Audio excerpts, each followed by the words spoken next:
ಹಾಗೂ ಸರ್ವ ಸಮಾಜದ ಎಲ್ಲ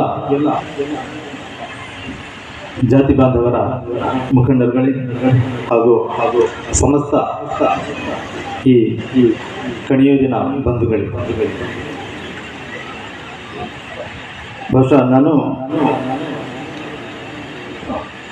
ಕಾರ್ಯಕ್ರಮದಲ್ಲಿ ಪಾಲ್ಗೊಳ್ಬೇಕಾಗಿ ಮಾತಿತ್ತು. ವಿಶೇಷ ಆಹ್ವಾನಿತನಾಗಿ ಮಾತ್ರ ನಾವು ಜಾಕೀರ್ ಹುಸೇನ್ ಅವರು ಆಹ್ವಾನಿಸಿದ್ರು. ಇದೀಗ ಅಶ್ರಫ್ ಅವರು ಸ್ನೇಹಿತ ಮಾಧ್ಯಮ ಮಿತ್ರರಾದ ಅಶ್ರಫ್ ಅವರು ಒಂದೆರಡು ಮಾತಾಡಬೇಕಾಗಿ ಅಂತೇಳಿ ಹೇಳಿದರು. ಅದಕ್ಕಾಗಿ ತಮ್ಮ ಮುಂದೆ ಜಾಕೀರ್ ಅವರು ಕೂಡ ಒಂದು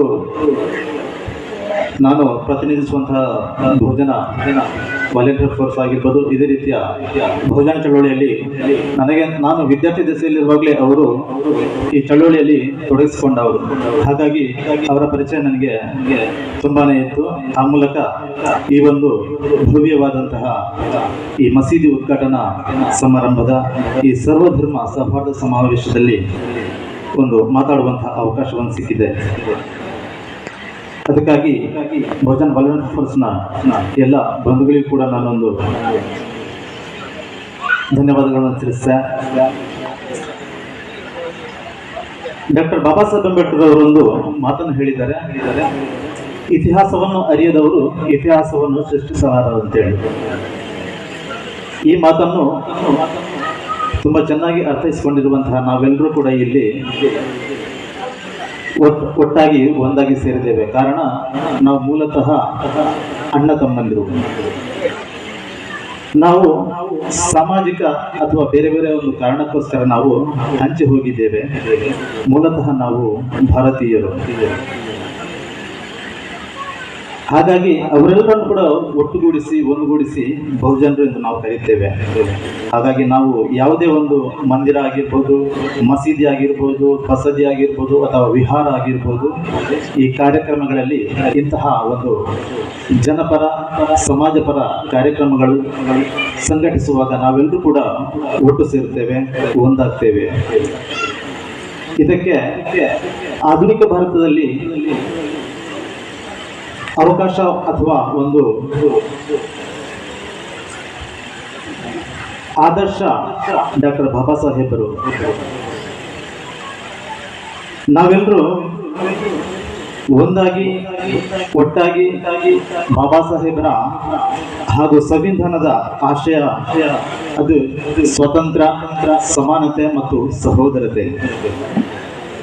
ನಾವು ಯಾವುದೇ ಮಂದಿರ, ಮಸೀದಿ, ಬಸದಿ, ವಿಹಾರಗಳಿಗೆ ತೆರಳುವಾಗ ಅಲ್ಲಿ ನಾವೆಲ್ಲರೂ ಕೂಡ ಸಮಾನರು, ನಾವೆಲ್ಲರೂ ಸಹೋದರರು, ನಾವೆಲ್ಲರೂ ಕೂಡ ಸ್ವತಂತ್ರರು.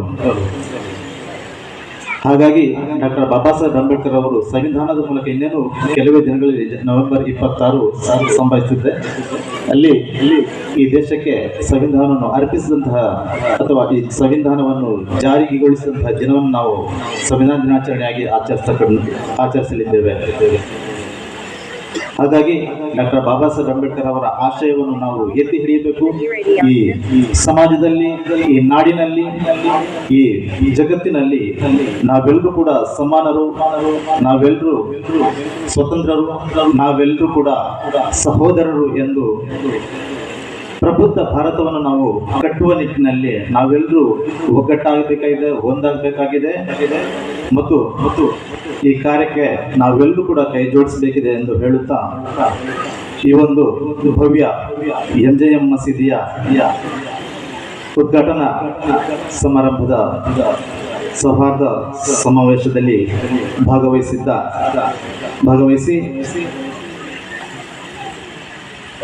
ಈ ಮಸೀದಿಯ ಎಲ್ಲ ಧ್ಯೇಯೋದ್ದೇಶಗಳೇನಿದೆ ಅದೆಲ್ಲೂ ಕೂಡ ಈಡೇರಲಿ. ಅದಕ್ಕಾಗಿ ನಾವು ಆರಾಧಿಸುವಂತಹ ಪ್ರವಾದಿಯವರ ಆದಿಯಾಗಿ ಈ ಸಮಾಜದ ಸುಧಾರಕರ ಅವರೆಲ್ಲರೂ ಕೂಡ ಆಶೀರ್ವಾದ ಸದಾ ಇರಲಿ. ಸರ್ವರಿಗೂ ಕೂಡ ಶುಭವನ್ನು ಹಾರೈಸುತ್ತಾ ಅವಕಾಶಕ್ಕಾಗಿ ಎಲ್ಲರಿಗೂ ಕೂಡ ಜೈ ಭೀಮ್ ವಂದನೆಗಳನ್ನು ಸಲ್ಲಿಸುತ್ತಾ ನನ್ನ ಮಾತನ್ನು ಕೊನೆಗೊಳಿಸ್ತಾ ಇದ್ದೇನೆ. ಸಲಾಂ ಇಂಡಿಯಾ, ಸಲಾಂ ಸಂವಿಧಾನ.